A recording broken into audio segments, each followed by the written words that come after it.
좋아요와 구독하기는 사랑입니다. 안녕하세요, 부동산입니다. 3월 19일 새로운 한 주가 시작됐습니다. 월요일. 오늘은 부동산 뉴스가 좀 빅 이슈가 없습니다. 왜냐하면 지난 주말에 정말로 많은 모델하우스들이 오픈을 하면서 아주 그냥 분양 시즌이라고 해야 될까요? 이 청약 관련된 얘기들이 온통 아주 그냥 부동산 뉴스를 가득 메웠습니다. 특히 이제 개포 8단지 DH자의 개포라든가 과천 리버필드, 과천 2단지 재건축이라든가 뭐 계양, 인천 계양 효성 해링턴이라든가 아니면 뭐 이런 분양 물량들, 아니면 노년 아이파크 같은 분양 이슈들이 굉장히 컸고요. 뭐 아주 그냥 모델하우스 보러들 다니시느라 고생들 하신 것 같더라고요. 그래서 그런지 좀 부동산 이슈들 얘기는 적은데요. 그래도 그 중에 그냥 눈에 들어오는 기사들 몇 가지 좀 읽어보도록 하겠습니다. 자, 첫 번째 뉴스는 이 일본 얘기인데요. 이 에어비앤비라고 됐어요. 일본이 불법 에어비앤비 숙소를 원천 차단한다. 일본에서 이런 이 공유 숙박업이라고 해야 될까요? 이 공유 경제라고 하는 게 사실 어떻게 보면 4차 산업혁명이라고 해야 되나? 근래에 굉장히 큰 사회 변화를 가져온 1등 공신이라고 개인적으로 생각하는데, 그래서 집 안 쓰는 공간이 있으면 좀 활용해서 쓰고, 자동차도 안 쓰면 좀 같이 나눠서 쓰고 등등, 이렇게 좀 항상 활용되지 않는 자원을 재활용하자, 공유하자, 그걸 통해서 수익을 만들자, 뭐 이런 개념에서 출발한 거잖아요. 그런 소프트웨어적인 것들을 만들고, 이제 그래서 이 온라인하고 오프라인이 이렇게 결합되는 형태의 그런 비즈니스들이 나오기 시작하는데, 이제 에어비앤비는 이 숙박 관련된 부분들을 그렇게 완전히 혁신적으로 바꿔놨죠. 사실 저는 에어비앤비를 사용해 본 적은 없습니다. 근데 주변에 보면 에어비앤비를 활용해서 비즈니스를 하시는 분들이 또는 꽤 계시는 것 같아요. 계시는 것 같은데, 지금 기사는 일본의 얘기예요. 일본의 얘기 뭐냐면, 그러니까 일본이 불법 에어비앤비 숙소를 원천 차단한다. 그래서 일본이 지금 보면 오는 6월부터 주택 숙박 사업업, 민박업을 시행한다. 그래서 내용을 보니까 그래요. 이 화이트리스트 제도처럼 이 에어비앤비 같은 플랫폼을 활용해서 민박업을 하려면 등록을 하고 해라. 이제 대신 등록을 하는 대신에 제도권 하에 들어오게 되면서 좀 규제들을 하겠다, 뭐 이런 포지션을 잡은 것 같습니다. 이 에어비앤비, 그러니까 이 숙박업 같은 경우가 민박업, 민박 주택 숙박 사업업, 여기서는 뭐 그렇게 표현을 했다고 하는데, 이 에어비앤비 관련돼서 강의도 있고 교육도 있고 그러죠. 그러니까 주택을 임대를 해가지고 에어비앤비를 돌려서 그러니까 월세 내고 에어비앤비로 월세 받아가지고 수익 내는 이런 것들 막 가르쳐 주는 데도 있고, 이런 투자들이 또 한때 많이 있었죠. 이런 식으로 빨리 움직이는 사람들 같은 경우는 해서 초기에 뭐 재미들 좀 보고, 오피스텔 같은 경우 월세 얻어가지고 에어비앤비 돌리고, 이제 그런 사람들이 있었던 걸로 아는데, 요새는 뭐 예전 같지 않다라고 그래요. 이런 비즈니스가 결국 중요한 거는 얼마나 많이 돌리느냐, 말 그대로 공실 없이 돌리느냐가 핵심인데요. 숙박업이란 게 다 그렇죠. 공실 없이 시스템, 숙박업소는 만들어 놓은 거고, 투자는 이미 되어 있는 상태니까 공실 없이 돌아가는 게 제일 중요한 건데, 일본 같은 경우는 어떤 식으로 규제를 들어갔느냐. 일단 영업 가능 일수를 정했어요. 보니까 180일만 영업 가능하게 했고, 이름은 이제 어떤 양성화하는 내용이긴 하지만 실제로는 보면 형식은 양성하지만 내용은 규제 투성이고, 그래서 뭐 여러 가지들 지금 뭐 기사에서는 뭐 인근 주민으로부터 소음해 등에 대한 민원이 제기될 경우 뭐 책임지고 해결해야 된다라는 얘기 정도만 했지만, 아마도 많은 규제들이 더 들어가지 않을까 생각해요. 그리고 이거는 일단 법에서 그런 거고, 지자체들이 더 강제할 수 있는 부분들이 있나 봐요. 그래서 아무튼 이 에어비앤비 관련해서 규제들이 이제 많이 들어오게 되고, 이거에 따라서 사업을 할 수 있게끔 일본은 지금 가고 있는 것 같은데, 플랫폼 측에서도, 그러니까 에어비앤비 플랫폼 측에서도 등록되지 않은 불법 숙소 같은 경우는 사이트에 게재하지 않을 거라 그랬으니까 말 그대로 이 양성화된 등록한 업소들만 에어비앤비에서 영업을 할 수 있게 되고, 뭐 다른 플랫폼들 같은 경우는 어떻게 될지 모르겠지만 결국 이렇게 양성화하는 형태로 가겠죠. 그러면 이 사업을 하려는 사람들도 수지타산 맞춰보고 이게 남는 건지 안 남는 것이 따져가면서 절대적인 개수는 좀 많이 줄어들 가능성이 있어 보이는데, 한편으로는 이제 규모화된 기업들도 변화하는 제도에 맞춰서 좀 자본들도 들어와가지고 이런 비즈니스에 참여하기 시작하고 하는 것 같아요. 근데 일본의 사례를 보고자 하는 거는 일단 우리나라 사례를, 우리나라는 그럼 어떻게 될 거냐, 사실 이 내용 때문에 그렇죠. 우리나라는 지금 서울 안에서는 외국인 이외에 내국인들을 받을 수 있는 도시 민박업은 안 되죠. 예, 그래서 외국인 관광 도시 민박업만 가능하고, 그러니까 외국인만 이렇게 받을 수 있는 것만 가능하고, 한옥 체험업, 농가민박업, 농가민박업은 당연히 서울 도심 내에서 못할 거고요. 그래서 좀 아직까지는 일본처럼 이렇게 좀 범위를 많이 넓혀가지고 하지는 않는 것 같기는 한데, 우리나라도 일본이 이제 이렇게 가니까 우리나라도 좀 쫓아가지 않겠냐. 그래서 일본과 같은 규제가 시행되는 것은 시간 문제다라고 얘기하고 있고, 불법적인 부분도 많죠. 오피스텔 등을 이용한 불법 영업이 판을 치고 있다. 주택가에서는 소음, 쓰레기 등의 문제도 발생하고 있고, 불법 에어비앤비 숙소가 많은 홍대 인근 주민은 분리수거 방법을 모르는 외국인들이 음식물 쓰레기를 아무데나 놓거나 한밤에 크게 음악을 틀어놓고 파티를 한다. 사건 사고 발생 가능성도 높은 만큼 하루빨리 규제를 도입해야 된다고 말했다고도 하는데, 여러분들은 어떻게 생각하시는지 모르겠는데, 우리나라도 이제 법 개정을 추진하고 있긴 한 것 같아요. 공유 민박업 도입을 골자로 하는 관광진흥법 개정안이 올 상반기 국회를 통과하지 못하면 관련 내용을 포괄한 관광숙박진흥법을 정부 입법으로 추진한다는 계획이라고 하고, 그 다음에 뭐 다른 의원이 단독 다가구 다세대 연립주택을 활용해 공유 민박 영업을 하는 내용의 관광진흥법 개정안을 또 발의해 놓기도 했다고 하는데, 뭐 이런 공유 숙박업 자체를 활성화 또는 이제 양성화하기 위한 어떤 법적인 시도들, 법적인 움직임은 있는 것 같아요. 있는 것 같은데, 이게 아까 기사에서도 있었지만 주변 환경이라고 해야 되나? 이거하고 좀 많이 연관이 있는 것 같아요. 사실 제가 살고 있는 아파트에도 간혹 보면 에어비앤비를 돌리는 집이 있는 것 같아요. 그러니까 이 아파트 엘리베이터를 타고 다니면 그래도 주민이라든가 동네에 사는 사람이라든가 이런 거 알 수 있잖아요. 근데 전혀 생뚱맞은 외국인들이 이렇게 단체로 엘리베이터를 타고 올라갔다 내려왔다 하는 걸 보게 되거든요. 그래서 아파트에 누가 에어비앤비 하나 이런 생각이 들더라고요. 그걸 볼 때 저는 굉장히 불쾌했어요. 개인적으로. 왜 불쾌했냐면, 이 아파트라고 하는 거는 아이들도 있고 그렇잖아요. 그러니까 다양한 사람들이 사는 건데, 경비 아저씨도 있고, 이 경비 아저씨 월급 드리고 하는 거는 이런 말 그대로 호텔에서 어떤 숙박 경비를 위해서 계시는 분이 아니라 그 아파트에 계속 거주하는 사람들의, 그러니까 이 지속적으로 거주하는 사람들의 어떤 그런 부분하고 관련이 있는 거잖아요.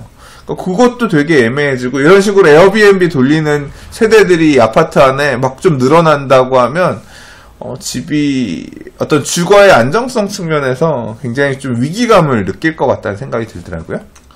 그렇게 된다고 하면 소유하고 있는 주택 소유자들 간에 굉장히 갈등의 원인이 될 수도 있을 것 같고, 좀 여전히 여러 가지 생각해봐야 될 문제들이 많은 과제가 아닌가, 그런 생각이 듭니다.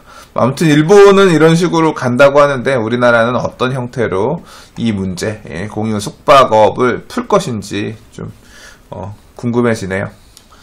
자, 다음 기사입니다. 서울 주택 구입 부담 6년 만에 가장 커졌다라는 얘기인데요.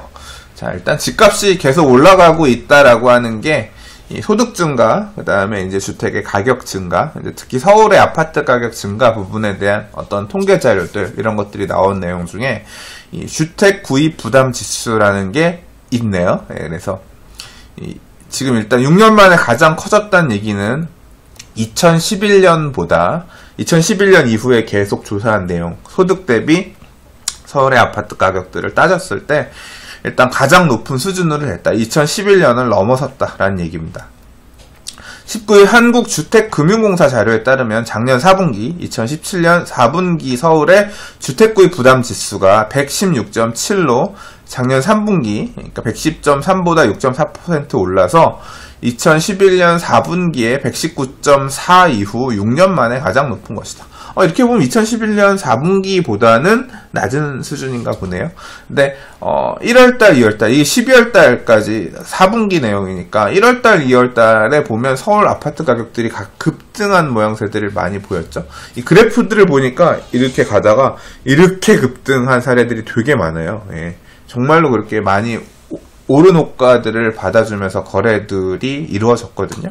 이걸 보면 아마 지금 이 기사에 따르면 2017년 4분기는 2011년 4분기의 주택 구입 부담 지수보다는 낮은 수준이긴 하지만 아마 1월달, 2월달 자료가 나오면 이제 1분기, 2018년 1분기에 대한 자료가 나오면 아마 고점을 돌파한 모양새를 보이지 않을까 생각합니다. 자, 서울뿐 아니라 전국의 주택구입 부담 지수도 작년 4분기 61.3으로 전분기보다 올랐고, 이제 중간 소득 계층이 살 수 있는 주택의 숫자는 급감하고 있다.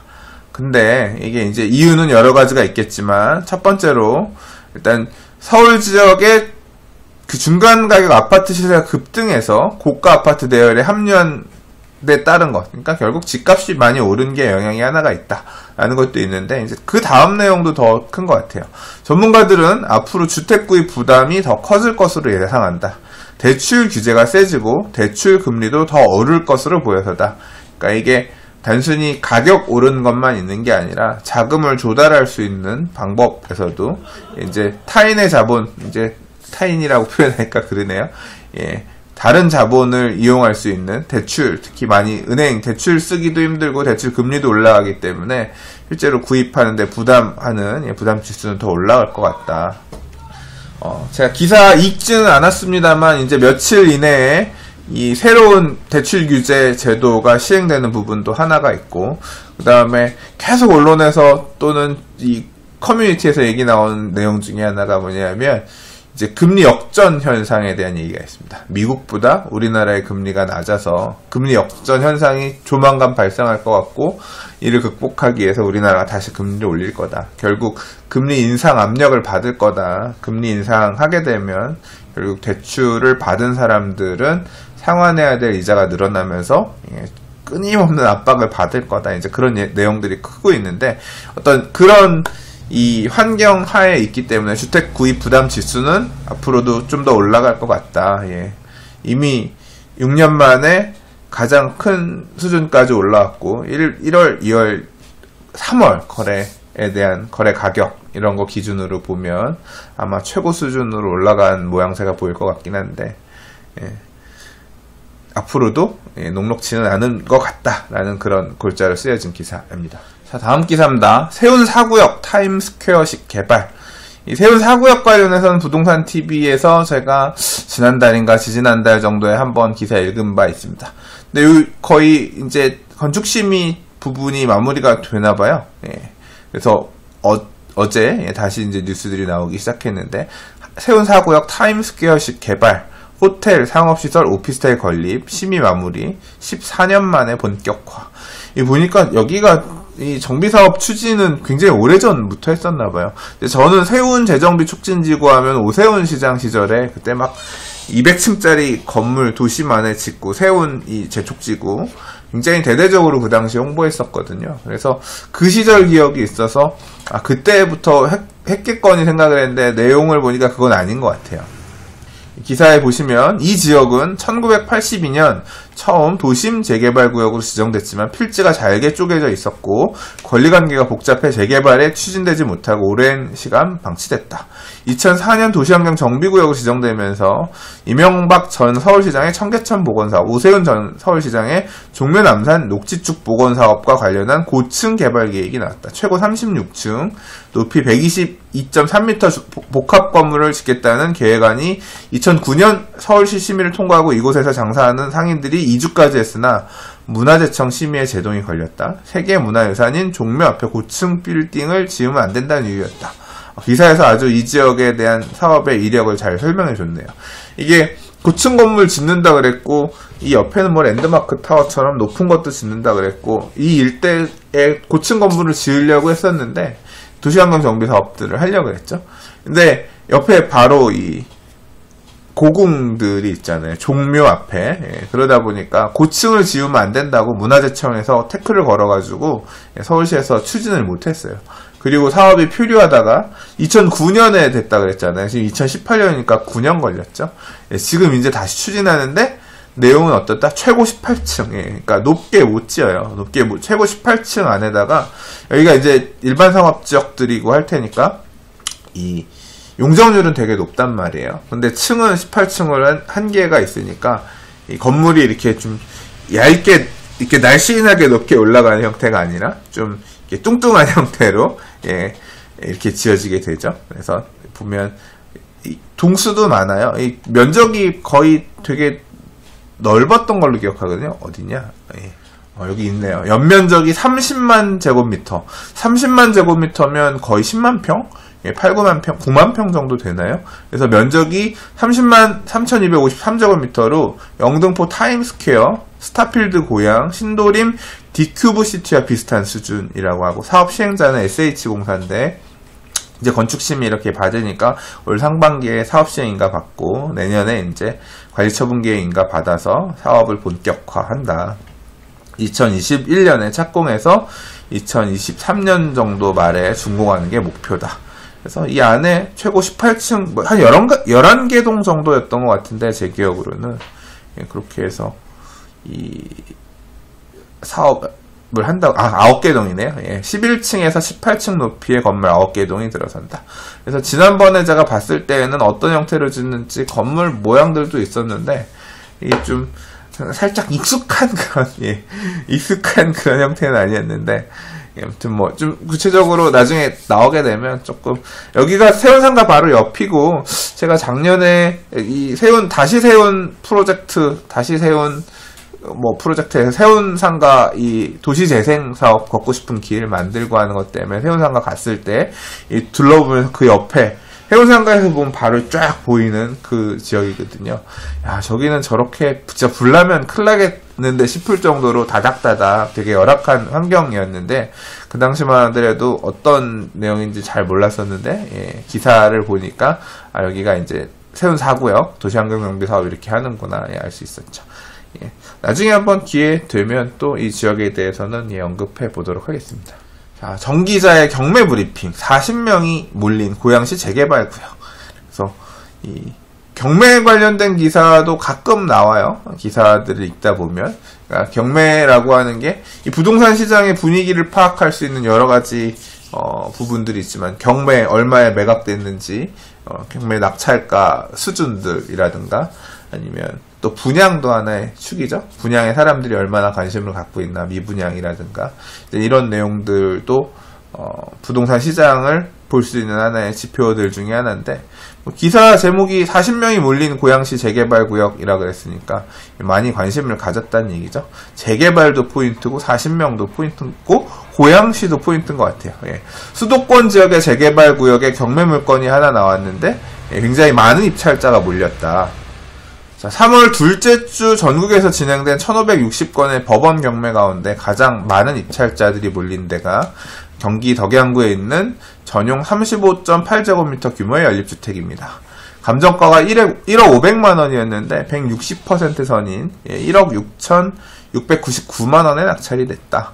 그래서 감정가보다 굉장히 높은 금액에 낙찰이 됐다고 합니다.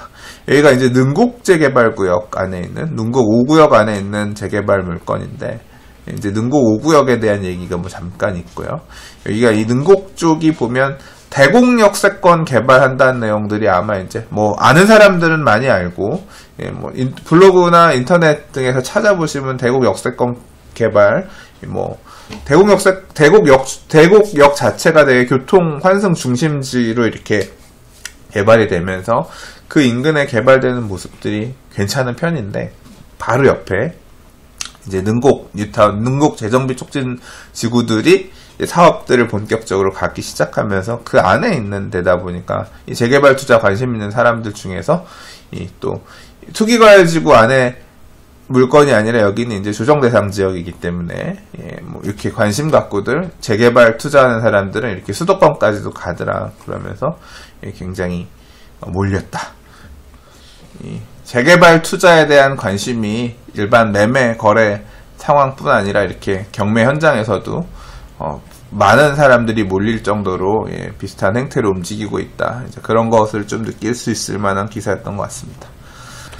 자, 오늘 준비한 뉴스는 여기까지입니다. 자, 오늘도 봐주셔서 감사합니다. 내일 또 다른 부동산 뉴스로 인사드릴게요. 예, 좋아요, 구독하기 사랑입니다. 감사합니다. 부동산이었습니다.